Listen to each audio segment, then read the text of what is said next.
Olá, pessoal, sejam bem-vindos à nossa sétima aula. Eu sou Amanda Cardoso e essa é uma ideia de marketing. Hoje nós vamos dar continuidade à nossa aula de teorias da comunicação.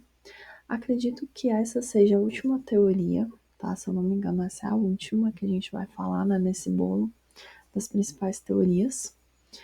E hoje, a gente vai explorar um pouco, dessa abordagem que é uma das mais influentes dos estudos midiáticos, que é a teoria do agendamento. E essa teoria ela foi proposta por Maxwell McCombs e Donald Shaw. E aí, ao longo dos anos, ao longo das décadas, ela foi desenvolvida, melhor ali por Sebastian Valenzuela. E aí hoje a gente vai compreender um pouco, como a mídia influencia, nossa percepção da realidade e como esse poder, da mídia vem transformando também a era digital, E aí vamos lá, dar início à nossa aula. Então, o que é a teoria do agendamento, A teoria do agendamento, ou agenda setting, como a gente também pode chamar essa teoria, afirma que os meios de comunicação não dizem ao público o que pensar, mas sim sobre o que pensar. Então, essa ideia ela foi testada pela primeira vez em 1968, durante as eleições presidenciais dos Estados Unidos, lá em Chapel Hill. E aí, McCombs e Shaw eles perceberam que as prioridades da imprensa coincidiam com os temas que os eleitores julgavam mais importantes. Então, como eles disseram, a mídia constrói a nossa realidade política, E por que que isso é tão relevante, Porque isso é importante para a gente.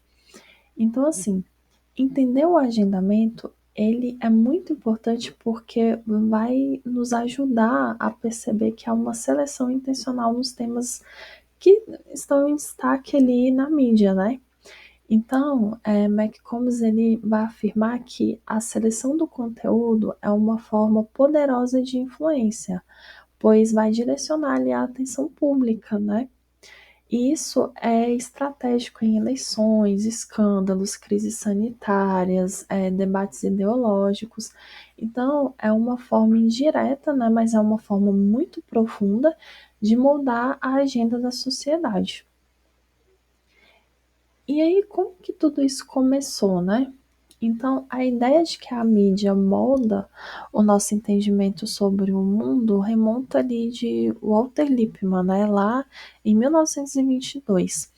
Então, ele vai afirmar que vivemos em um mundo que é fora de alcance, fora de vista e fora da mente, e que a gente precisa reconstruir ele dentro das nossas cabeças, Então, Lippmann vai chamar isso de pseudo-ambiente, que nada mais é do que a imagem da realidade criada pela mídia. Então, essa noção vai ser retomada ali, por Bernard Cornwell em 1963. E aí, para ele, a imprensa pode não ser bem sucedida em dizer às pessoas o que pensar, mas é espetacularmente bem sucedida em dizer sobre o que pensar. Então, esse pensamento vai influenciar ali diretamente McCombs e Shaw, Como eu falei lá no primeiro slide, eles afirmam isso. Então, quando a gente pega ali o livro, do McCombs e do Valenzuela, a gente vai ver que a teoria do agendamento vai envolver ali 3 níveis distintos, de agenda.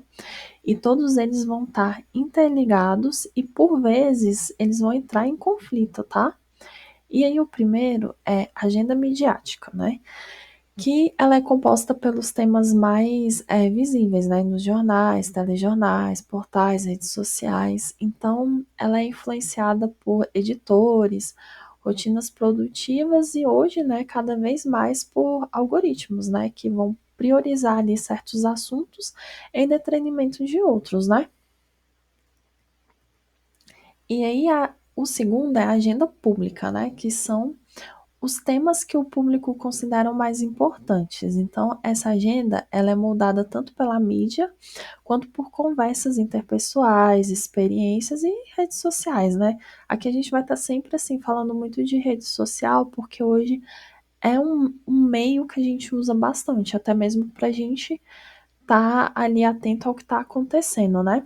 Então, nessa parte da agenda pública, né, McCombs ele chama a atenção para a necessidade de orientação, que é quando um tema é relevante e as pessoas sabem pouco sobre ele, a mídia ela vai ter mais influência ainda, né? Então, nessa parte da agenda pública, a gente tem que ter atenção a isso, tá? E por último, a gente tem a agenda de políticas públicas, né, que representa as prioridades de governos, né, instituições, e muitas vezes, né, temas que são destacados pela mídia e que são ali exigidos, né, pelo público vão acabar virando pautas de decisões políticas. Então, essa interação entre as três agendas, né, forma o que McCombs chama de sistema de agendamento interativo, em que nenhuma agenda ela vai ser absolutamente autônoma, né? Ela não vai agir ali sozinha, né? E também, né, vai ocorrer os fluxos cruzados de influência, né? Então, como elas não são autônomas, elas vão ter esses fluxos cruzados de influência. E aí, aqui a gente vai falar de conceitos-chave, né? Então, assim, para entender, né, como o agendamento ele opera na prática, né, McCombs e Valenzuela apresentam uma série de conceitos fundamentais. Então, primeiro a gente tem aqui o que é mais conhecido, né, que é mais popular, aí principalmente entre os jornalistas e estudantes de jornalismo, que é o gatekeeping, né, que é o processo de seleção, né, do que vai ali virar notícia ou não, né. E aí, hoje a gente tem, além, né, dos jornalistas, dos editores, etc., como a gente já falou, né, anteriormente, nas aulas, né, anteriores, a gente vai ter também os algoritmos, né, que vão decidir ali o que entra ou não na pauta, né, do que vai ser colocado ali, falado pela mídia. E aí a gente tem o Prime, né, que é a repetição de temas que cria critérios de julgamento. Então, por exemplo, se a mídia ela vai focar muito ali em corrupção, o público ele vai tender a julgar políticos por esse critério, né? Aí, terceiro, a gente tem a saliência, que é a visibilidade de um tema, né? Então, quanto mais repetido e destacado, mais saliente aquele tema vai se tornar. E, consequentemente, ele vai ocupar mais espaço na mente do público, né? Então, por exemplo, um escândalo político, um acidente de avião, ou uma celebridade que morreu e tal. Então, sempre a mídia vai estar ali reforçando aquilo. A gente já viu casos, né, que por semanas foram falando sobre o mesmo assunto, e aí jornais de domingo tem aquele destaque maior e tudo. Então a gente fala que isso aí é a saliência, né? Que é um tema que ele está ganhando uma visibilidade significativa. E aí a gente tem o frame temporal, né, que é um período, né, que é analisado entre a exposição e a formação da agenda. Então pode ser diário, semanal ou mensal, né? O time lag, que é o tempo necessário para que o agendamento tenha efeito. E aí algumas pesquisas, né, vão mostrar que ele vai variar entre horas e dias, tá?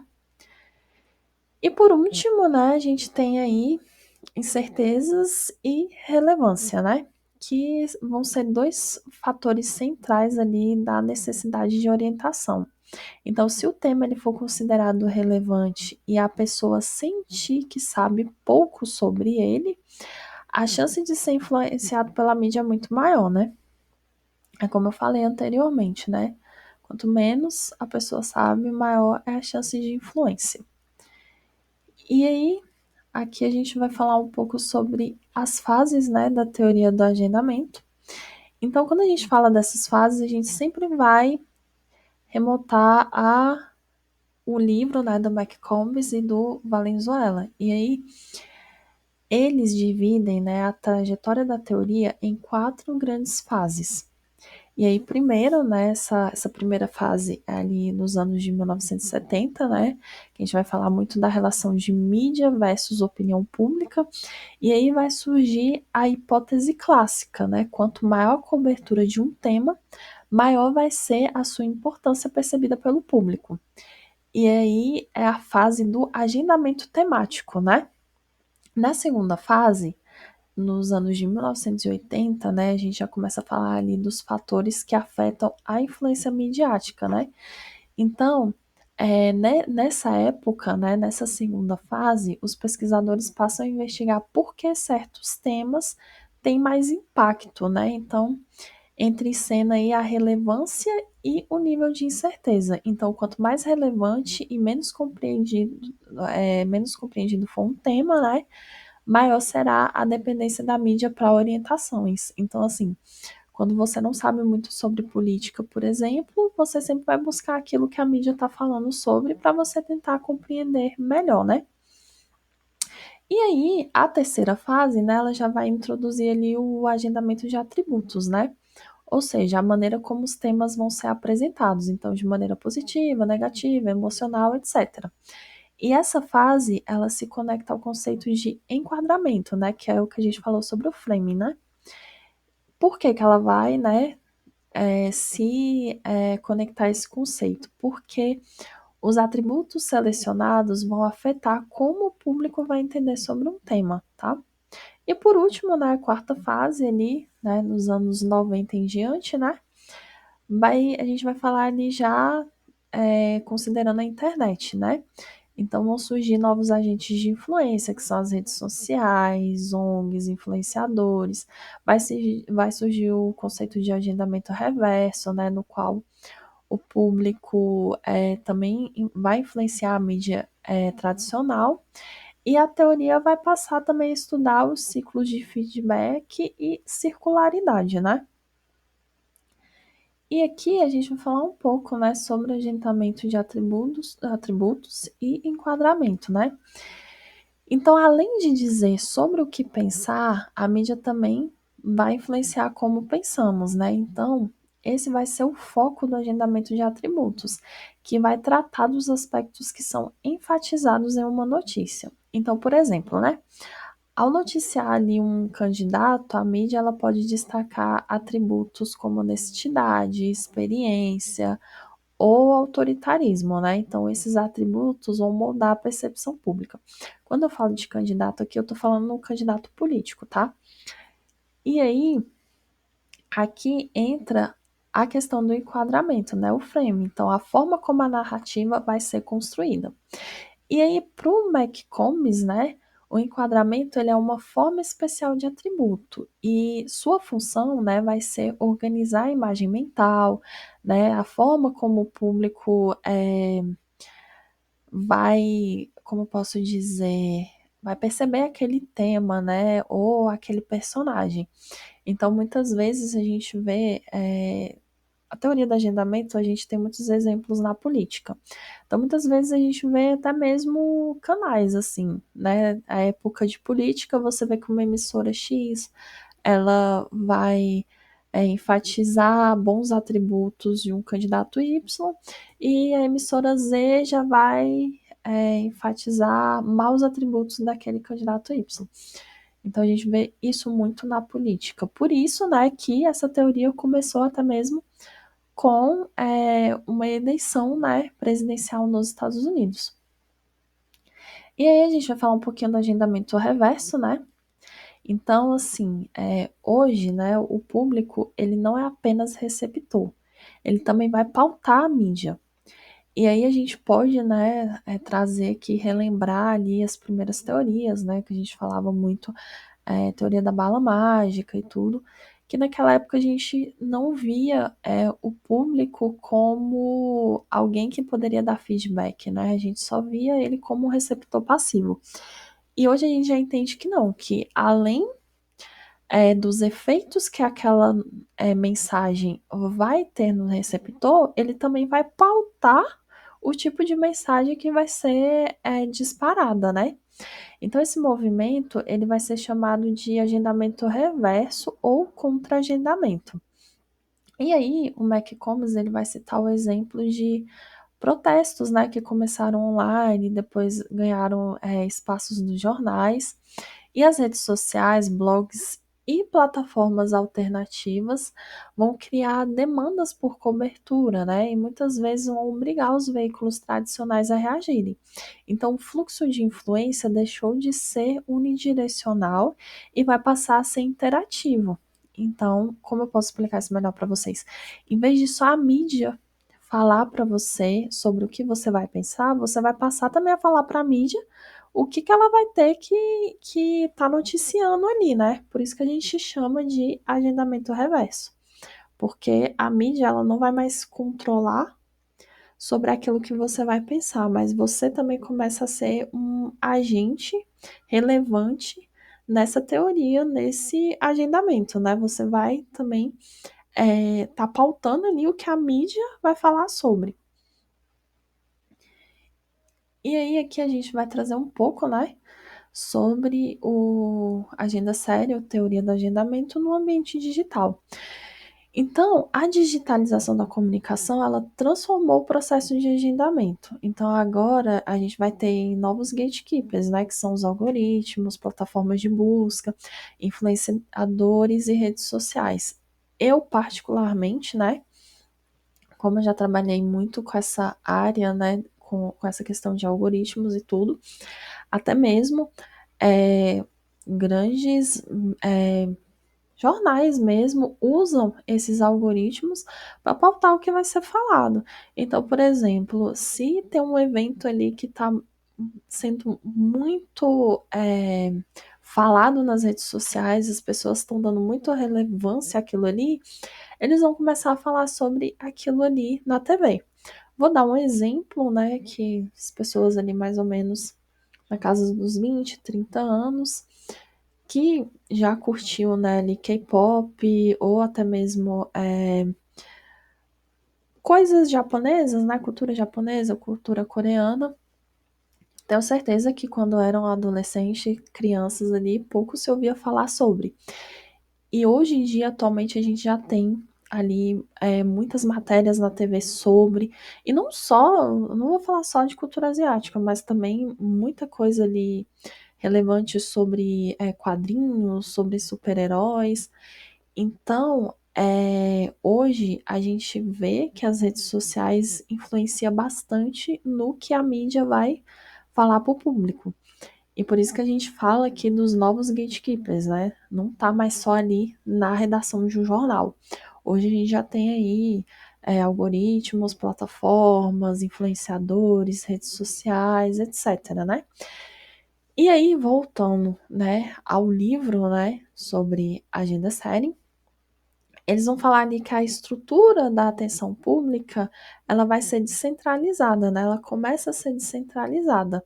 Então, antes, poucos veículos determinavam, né, o que era relevante. E hoje essa definição é disputada em várias frentes. Então, assim, antigamente você tinha veículo X, Y e Z que falava ali para você o que você ia debater durante toda a semana com ali o seu meio de convívio, né? Hoje em dia não, hoje em dia você já tem vários influenciadores, várias plataformas.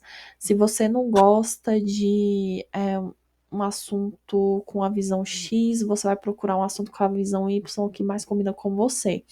Então hoje a gente tem muito isso, né? É muito dinâmico e você tem muitas opções de procurar e se informar. Então, apesar de tudo isso, né, ainda vai permanecer ali a lógica da saliência temática, né? Então, que é aquilo, né? Se a gente repete muito aquele tema, ele vai se tornar relevante para o público. Então, a gente vê muito com as questões das trends, né? Se você vê muito, às vezes você, pô, nem curto isso aqui e tal, mas você vai vendo muito aquilo ali, você, vou fazer também. Você acaba sendo influenciado. A gente vê muito também com questões ali, quando a gente fala muito do marketing, né? A gente vê ali, por exemplo, às vezes você acaba fazendo uma compra de tanto que você é bombardeado ali por pessoas falando bem, por pessoas comprando, por pessoas indicando. Então a gente vai sempre estar falando dessa saliência temática, né? E aí, aqui, né, a gente vai falar um pouco sobre esses tipos, né, e duração da agenda, né? Que aí você tem o factual, né, que a gente vai falar ali de coisas que são específicas, né, e pontuais. E aí você vem também com o temático, né, que é questões amplas, e aí você vai falar muito sobre questões ali sociais mesmo, né, desigualdade, segurança, etc. Geralmente, né, a gente fala ali, quando a gente pega esses temas, né, que está sendo ali debatido na teoria do agendamento, a gente vai falar de prazos, tá? Então, por exemplo, você vai falar assim, esse tema aqui, ele é um tema de curto prazo. Então, é um tema que ele vai estar aí na mídia até 14 dias. Não, esse aqui já é um tema de médio prazo. Ele é um tema que ele vai estar aí por meses. Não, esse aqui é a longo prazo, então ele vai durar por anos. Hoje em dia, com essa questão do rápido, da gente estar querendo tudo muito rápido na internet, são raros os casos que você vai ter aí temas de longo prazo. Eu diria agora, assim, na minha mente, são mais temas assim voltados a conflitos mesmo, questões de guerra que você, enquanto estiver rolando ali, você vai estar falando sobre, mas são raros. Geralmente, a maioria dos temas vai ter ali um curto prazo de até 14 dias, tá? E aí, lembrando, factual são temas muito específicos e pontual. Por exemplo, é uma coisa que está acontecendo agora. É uma coisa, vamos supor, aconteceu deixa eu ver aqui, uma, uma tragédia em algum lugar, uma coisa que está acontecendo agora. Esse é um tema factual. Ele é um tema que está rolando agora, entendeu? Um tema pontual. Por exemplo, uma queda de avião mesmo, é um tema pontual, é uma coisa factual que está acontecendo agora, é algo específico. Quando a gente vai falar de temático, aí você já usa questões mais amplas, que vai ser, por exemplo, meio ambiente, desigualdade, segurança, questões de saúde e tal. E sempre falando disso, né? Se vai ser um tema de curto prazo, médio prazo, longo prazo. Lembrando, hoje a gente tem muitos temas de curto prazo, porque justamente por causa dessa questão da internet a gente está sempre ali, né? Correndo contra o tempo. E aqui, né, a gente vai falar um pouquinho desses estudos, né, no Brasil.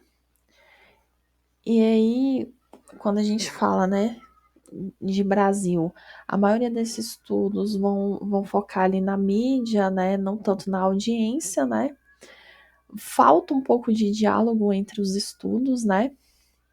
E a gente fala muito da quarta fase, né, que é a influência mútua entre público, política e imprensa.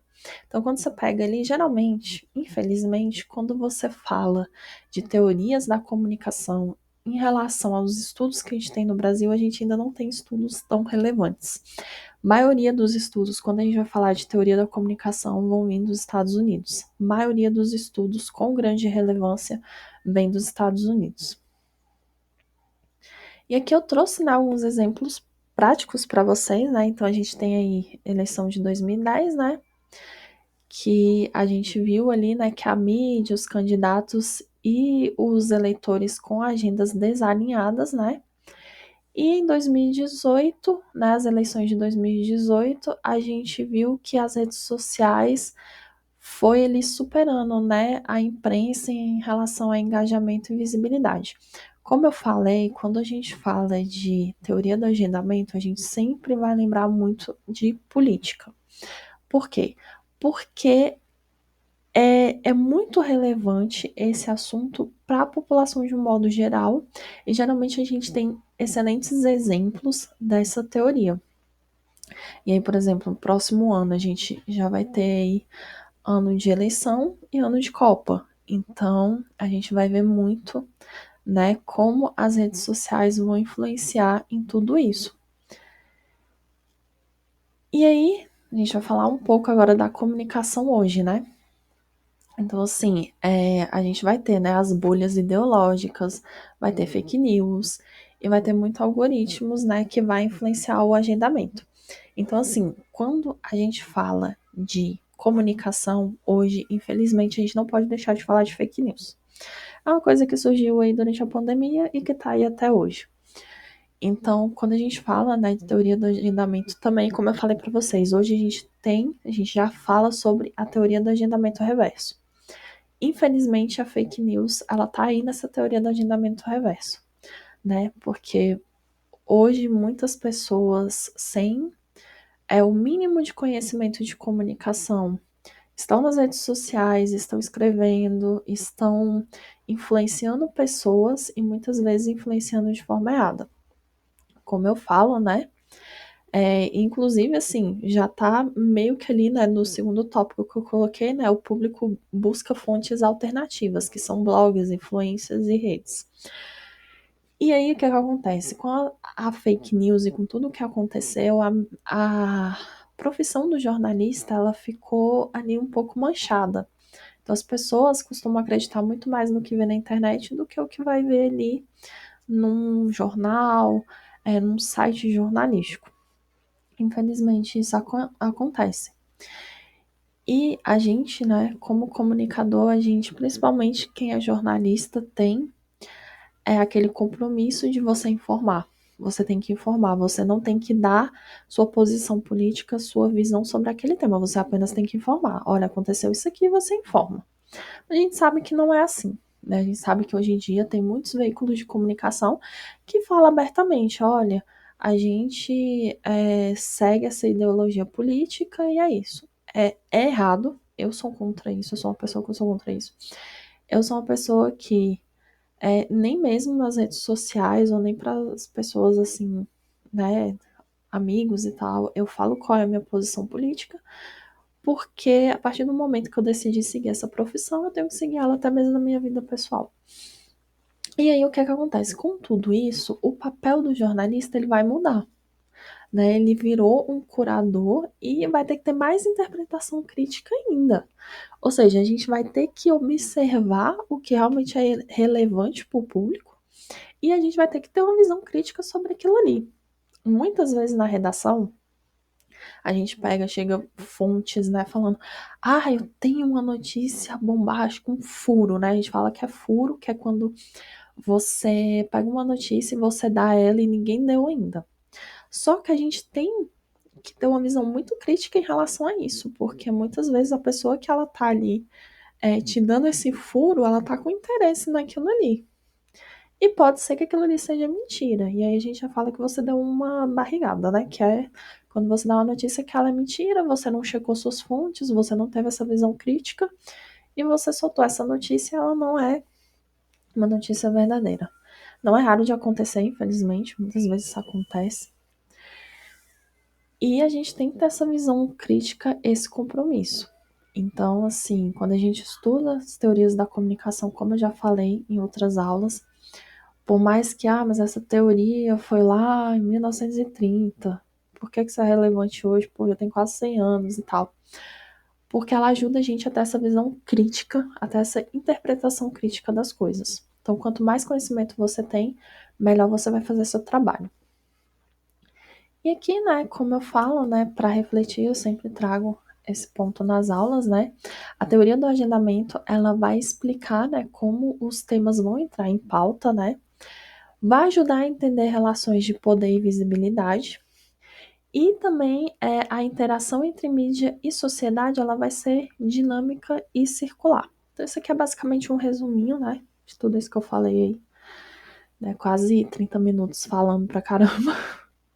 E aqui, como eu falei, né, a dica de leitura que eu trago para vocês é o Setting the Agenda, né, que é o livro aí do McCombs e do Valenzuela.